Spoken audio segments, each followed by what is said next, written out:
For some reason, I'm doing another challenging one today. Today, I'm talking about abuse, and I want to share a little bit of my experience around abuse. I want to be careful. I'm treading carefully here with this subject because I most certainly do not want to give away any clues on who it was. It's the That's not the point. It's more just raising an awareness and sharing my story and giving three takeaways that I have that people could potentially use to reflect on a situation if they're in something similar. So, just to give an idea, just touching briefly on the abuse, I was physically attacked. I also had emotional abuse and I was verbally abused as well. I think just about every relationship, that's a generalization. There are too many relationships that experience some sort of a verbal abuse. You know, we get heated and then we lash out and say things. The emotional abuse was pretty shit. I'm not going to lie. And the physical abuse is kind of hard to admit as a man. It's like, well, there's almost this expectation of, well, you're the man, you're the bigger, you're the stronger. How can you get physically abused? So just to run through, the physical abuse was, excuse me, I'd gone out drinking. We'd, of course, had a big fight. I went out drinking, come back, and the person got extremely angry when I got back and then physically attacked me, ripped the sheets off the bed, tipped water over me, physically attacked me. I then went into another room with a duvet and they come in there, and at the time the room was empty.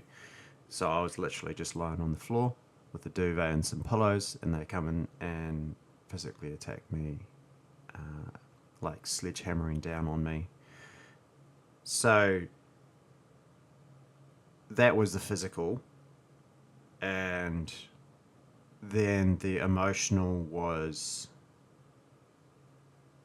more subtle, creating a divide between myself and my family members, my other family members. Also using, so of course, to build a relationship, we share our dark secrets. We open up. That's how we build trust, right? And the emotional abuse come in the form of what I'd shared with this person. They would, in the heat of like arguments, they would say that I'm a filthy, disgusting person because of X, Y, and Z, and because I did this, or along those lines. And that happened a few times. And then the verbal abuse, of course, was lashing out and name calling and saying things that kind of ties in with the emotional abuse of hitting where it hurts, right? I also experienced, so this person would get angry, would have an argument, and they like broke my headphones, they tried to tip water on my computer, this sort of stuff. Now, summarized like this, it's like, okay, why on earth would you stay in something like that? Why on earth? I laugh now because it's ludicrous, right? But why on earth would you stay in something like that? And so that's why I thought I'd share this, and sort of give three takeaways. And to be fair, these are three takeaways that I can share that help to keep the person anonymous, because I don't want anyone to know who it was. I just want to share my story. Interestingly, when I thought about this, the first thing that actually come to mind was I didn't know my attachment style. I have spent most of my life being terribly anxious. So there's three attachment styles: anxious, avoidant, secure. There's actually a fourth, but that's like anxious, avoidant, the both. But anyway, I was terribly anxious, terribly anxious. Then the second reason why I stayed was because, as I've mentioned in other videos, I have I got my self-worth from the relationship, and so I felt like I had no self-worth outside of the relationship. On top of that, you add in a lot of these factors, um, and it just created a trap because I didn't feel like I could do better. It didn't feel like I was worth anything outside of that relationship. And through these experiences that I was having, I numerous times tried to do things that were to advance us, to or try and advance us. And I'd have these ideas, I'd act on these ideas, but those ideas were attacked. The person didn't understand what I was trying to do, and so therefore attacked those ideas and didn't support me, didn't see that I was trying to do these things for us. And so again, it was what worth I was trying to even build, or the worth that I was even trying to build in the relationship, was not being acknowledged. And so, yeah, in hindsight, just created more of a trap. It just locked me in even more. And then the third was creating a divide.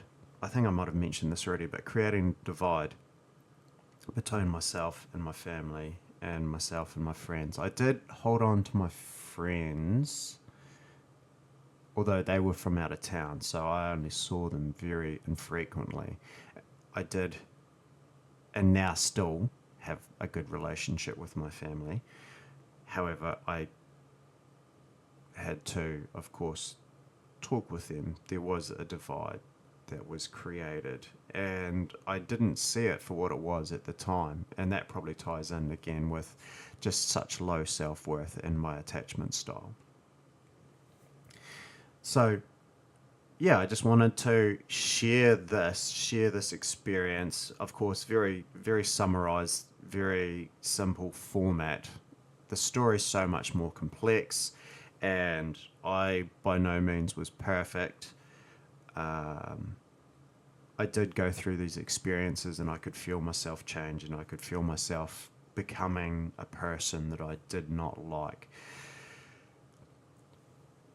Again, though, the focus of the video is to just share and raise an awareness and add my voice to that awareness and help people to reflect on their own relationship if they suspect that they are going through something like that. If you find yourself in something similar,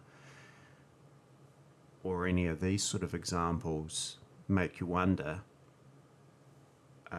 take the time, like those 3 steps. Take the time to reflect or do a little bit of study. What is your attachment style? If you suspect that you're staying in an unhealthy relationship that has almost any of these things, in my opinion, do a little bit of research. See what sort of attachment style you have, because the anxious attachment in particular,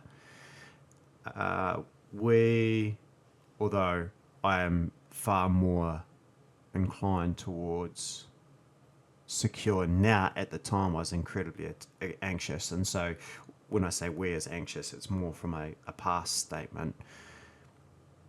We as anxious forgive easy.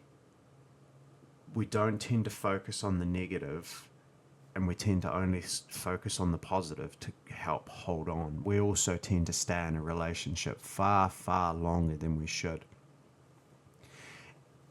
And for people who are aware, this might sound familiar to the Mr. Nice Guy syndrome too. So that also ties in.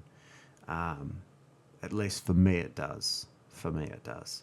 And so, so the anxious attachment style holds on too long. They will endure far more. They focus on the positive and forget or forgive the negative very easily, so that they can then stay focused on the positive. And this, of course, means that we just stay in a relationship for far too long. We keep going before giving up. And in fact, most of the time, we don't tend to give up. As an example, almost all of my relationships have been ended by the other person, because most of my life I've been an anxious attachment style. And so when I go into a relationship, I commit, and it's them.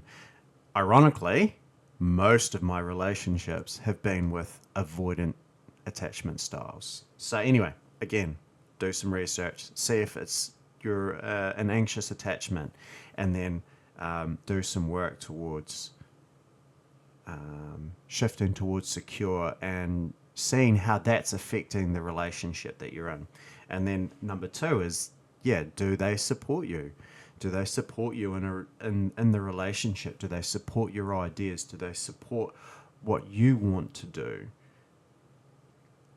And even at minimum, do they just give you space to do your thing without attacking you, without criticizing your ideas? At minimum, in a relationship, I would like to think that your partner, people's partners, will at minimum just let you do your thing without criticizing it, without attacking it. When you're in a relationship and the other party is constantly attacking your ideas, it's attacking your self-worth over a long period of time, especially if those ideas are what you genuinely feel like are great things that you want to have a go at. And so it's kind of tied in. Well, for me, it was tied in with my self-worth. Like, I thought that it would be a good idea to, I don't want to go into too much detail, but I had these ideas, I did these things, I took action on those things, and the whole time that I was taking action, I had no support whatsoever. And in fact, the ideas were being attacked. I had to argue on why I wanted to do those ideas, and it just made it so much harder. And instead of developing my own self-worth because I was working really hard to do these things, it was actually lowering my self-worth in reflection. So really important. Number 2, really important. Do they support you? And at minimum, do they just provide you with the space you need to work on and do the things that you want to do? And then number 3, it's almost like a red flag. Do they create a divide between you and your family, or you and your other relationships? Or do they support them? And again, at minimum, do they just not say anything at all? But if they're attacking or creating some sort of wedge between you and your friends, or you and your family, I think that's something that, you want to be wary of, because in a worst case scenario, that's isolating you. So therefore, you've got no one to talk to for support. So therefore, again, worst case scenario, they're isolating you. So then they feel secure that you're not going to go anywhere, that they're the only person you have to turn to in times of need. This is actually from my understanding, this is a narcissistic trait. Now, I'm not saying in my situation the person was a narcissist or anything like that. I'm not going there. I'm just listing these 3 things. So, I just wanted to share this again and create an awareness, add my voice to the awareness, and give 3 takeaways, 3 things to think about if you feel that some of this rings similar to your situation. Again, I've chosen 3 things that don't create any direction on who I'm talking about. There are other things. There is far more complexity here. I just want to create an awareness and help create thought around if you're in a positive relationship, going by my experiences. Anyway, that's it for today, team. Love you all. Thank you, and have a beautiful week.